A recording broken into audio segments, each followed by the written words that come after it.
আমার পিরিয়ড হয়েছে, প্লিজ আমাকে স্পর্শ করবেন না। শিহাব অবাক হয়ে দাঁড়িয়ে গেল, রানীর দিকে তাকিয়ে বলল, এটা কেমন কথা রানী? আজ আমাদের বাসরাত, কিন্তু তুমি বলছো স্পর্শ না করতে। আসলে আমি বুঝতে পারিনি।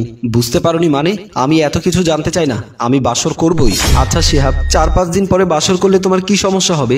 আমি এক মুহূর্তের জন্য দেরি করতে পারবো না, কিন্তু এই মুহূর্তে শারীরিক সম্পর্ক করলে আমার সমস্যা হবে, প্রচন্ড রক্তপাত হতে পারে। প্লিজ, 4-5 দিনের ব্যাপার তো, আমি সুস্থ হলেই তুমি আমার সাথে শারীরিক সম্পর্ক করতে পারবে। তাই বলেই শিহাব রানীর পাশে বসলো। তুমি সুস্থ হলেই তোমার সাথে শারীরিক সম্পর্ক করতে পারবো? মন থেকে বলছো? হ্যাঁ, মন থেকে বলছি। ঠিক আছে, তোমার কথা বিশ্বাস করে নিলাম। মনে করো কিছু সময়ের জন্য বিশ্বাস করে নিলাম। আচ্ছা, আমি কি তোমার একটু হাতটা ধরতে পারি? না না, হাত ধরতে হবে না। আচ্ছা, পিরিয়ড হলে কি হাত ধরাও যায় না? তাতেও কি রক্তপাত হয়?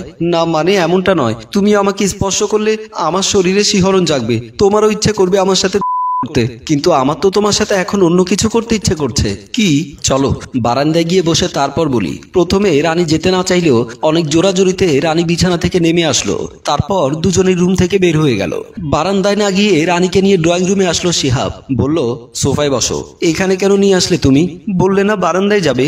আসলে আমাদের গন্তব্য ঠিক না থাকলে যেমনটা হয়, বললাম বারান্দায় যাব, চলে আসলাম ড্রয়িং রুমে। আসলে তোমার কথার কোনো মানে বুঝতে পারছি না। মানেটা বুঝলে তুমি সঠিক গন্তব্য খুঁজতে, ভুল গন্তব্যের উদ্দেশ্যে যাত্রা করতে চাইতে না। এইসব কি বলছো তুমি? তুমি আমাকে বিয়ে করলে, তোমার বাবার ইচ্ছায় বিয়ে করলে, কিন্তু তোমার প্রেমিক নিলয়কে কথা দিলে 5 দিনের মধ্যে তুমি পালিয়ে যাবে। শিহাবের মুখে এমন কথা শুনে রানী চমকে উঠল, কাঁপা কাঁপা গলায় বলল, তুমি এসব কি বলছো? সব মিথ্যে কথা, আমি নিলয় নামের কাউকে চিনি না। শিহাব হাসতে হাসতে বলল, তুমি নিলয়কে ওয়াদা করেছো আমাকে তোমার শরীর স্পর্শ করতে দেবে না, বিভিন্ন তালবাহানা করে আমাকে দূরে রাখার চেষ্টা করবে। কি এবার অবাক হবে না? রানী মনে মনে ভাবলো, শিহাব এত কথা কোত্থেকে জানলো? আমি তো মনে হয় ধরা পড়ে গেলাম, নিজেকে বাঁচাবো কিভাবে? এত ভেবে কোনো লাভ নেই। রানী, আমি তোমার A to Z সবকিছুই জানি, কিন্তু তুমি জানো না, তুমি যাকে ভালোবাসো সে তোমাকে ভালোবাসে না, সে শুধু তোমাকে ব্যবহার করে। এমন কথা শুনে রানী আরো বেশি অবাক হয়ে থতমত খেয়ে বলল, তুমি যা বলছো সব মিথ্যে বলছো। আচ্ছা, কিছু সময়ের জন্য না হয় মেনে নিলাম আমি তোমার সাথে মিথ্যে কথা বলছি, তুমি কি আমার কাছ থেকে আরেকটা মিথ্যে কথা শুনবে? আমি চলে যাচ্ছি, আমি ঘুমাবো। আমি নিলয়কে বন্দী করে রেখেছি তোমার মুখোমুখি দাঁড় করিয়ে সত্যটা জানার জন্য। রানী আরো বেশি আতঙ্কিত হয়ে চমকে উঠে কাঁপা কাঁপা কণ্ঠে বলল, তুমি নিলয়কে কেন আটকে রেখেছো? বললাম তো আমি নিলয়ের কাছে যাব। এত সময়ের পরে লাইনে এসেছো, চলো। দুজন বাসা থেকে বের হয়ে গেল। রানী ও শিহাব একটা বাসার ভেতরে প্রবেশ করলো। সেই বাসার ড্রয়িং রুমের সোফার উপরে হাত পা মুখ বেঁধে নিলয়কে বসিয়ে রাখা হয়েছে। নিলয়ের এমন অবস্থা দেখে রানী চমকে উঠে দৌড়ে নিলয়ের কাছে ছুটে গেল। নিলয়ের পাশে বসে কাঁদো কাঁদো গলায় বলল, আমি বুঝতে পারছি না কিভাবে শিহাব এত কিছু জানলো, আর তোমাকে এখানে কিভাবে ধরে এনেছে। শিহাব পাশের সোফায় গিয়ে বসে বলল, মুখ বাঁধা, বলতে পারবে না, শুধু শুধু ওকে কষ্ট দিচ্ছ কেন? আমার কাছে শোনো, তারপর ওর মুখ খুললে ওর কাছ থেকে শুনে নিও সত্য বলছি না মিথ্যে বলছি। শিহাব, শুরু থেকে তুমি রহস্যময় কথা বলছো, খুলে বলো কেন তুমি শিহাবকে বেঁধে রেখেছো? চুপ, আস্তে কথা বলো, তোমার মুখে এভাবে কথা বলা মানায় না, কারণ তুমি একজন ছলনাময়ী নারী। এবার আসো, তোমাকে আসল কথা বলি। 2 দিন আগে আমার সুদখোর বন্ধু তাহের হঠাৎ করে আমার বাসায় আসলো। তারপর এমন সময় তাহের ড্রয়িং রুমের ভেতরে প্রবেশ করে বলল, তারপরেরটা না হয় আমি বলছি। শিহাব মুচকে এসে বলল, তোর যখন বলতে ইচ্ছে করছে তখন বল। তাহের বলল, গত পরশু সকাল সকাল আমার অফিসে নিলয় আসলো, সালাম দিয়ে আমার কক্ষে প্রবেশ করলো। নিলয়কে দেখে তো আমি অবাক, যাকে আমি বাটি চালান দিয়ে খুঁজছি সেই কিনা আজ আমার অফিসে। আমি বসতে বললাম, নিলয় হাসি মুখে বসলো। তারপর, কি ব্যাপার নিলয়, তুই হঠাৎ করে কি মনে করে আমার অফিসে এসেছিস? ভাইজান, রাগ করবেন না, আপনার কাছ থেকে 2 লাখ টাকা নিয়েছিলাম, কিন্তু সঠিক সময়ে ফেরত দিতে না পারার কারণে আমার 14 গোষ্ঠী আপনার মাথায় তুলেছেন, আমাকে চেরাগ বাতি জ্বালিয়ে খুঁজেছেন, কিন্তু আমি পলাতক ছিলাম, কারণ আমি বিজনেসে নেমেছিলাম। কিসের বিজনেস? আরে ভাই, প্রেম ভালোবাসার বিজনেস। মানে কি নিলয়? আগে ধরেন, এই নিন আপনার 2,43,000 টাকা সুদ সহ।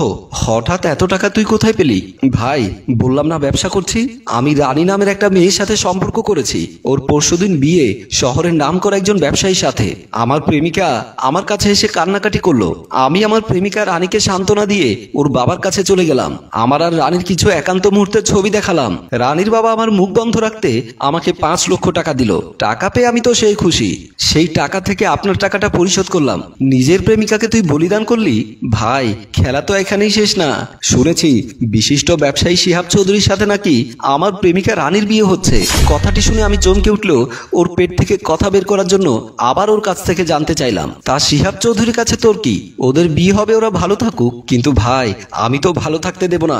আমার কাছে কিছু ছবি আছে, সেই ছবিগুলো শিহাব চৌধুরীকে দেখাবো, তারপর তার স্ত্রীর অপকর্ম ঢাকতে আমাকে 1 বস্তা টাকা দিতেও রাজি হবে। তখন ভাই আপনার সুদের ব্যবসার টাকা পয়সা লাগলে আমাকে বলবেন।